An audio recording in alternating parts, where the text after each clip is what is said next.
Pasang pelita untuk malam 7 likur.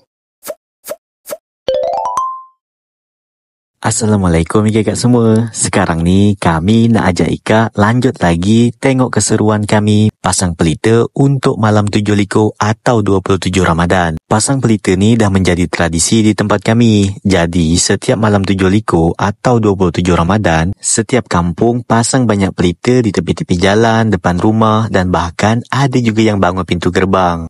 Pokoknya serulah kalau malam ni. Sekarang ni kami nak isi minyak tanah dulu dalam pelita. Nanti baru kami susun pas malam hari. Minyak tanah dah terisi, sekarang waktunya kami masukkan sumbu ke dalam kaleng. Tengoklah, banyak kan pelita yang dah kami siapkan. Hari dah malam, sekarang waktunya pelita yang dah kami isi minyak tanah tadi, kami pasang di tiang-tiang yang dah kami siapkan pada siang harinya. Jadi, beginilah suasana kalau malam 7 likur di tempat kami. Macam mana di tempat Ika? Apakah macam gini juga? Oh ya, selain malam 7 likur, nanti pas malam raya atau malam takbiran, kami juga masang pelita lagi. Kalau dulu-dulu tu kan, selepas masang pelita ni, terus kita dah mandi, waktunya kita tu berjalan-jalan ke rumah-rumah orang. Karena di setiap rumah tu nanti, mereka menyiapkan tambual untuk kita. Nanti kita berkeliling lah dari rumah orang ni, naik ke rumah orang ni. Kalau di tempat Ika, macam gitu tak lagi? Cuba Ika komen.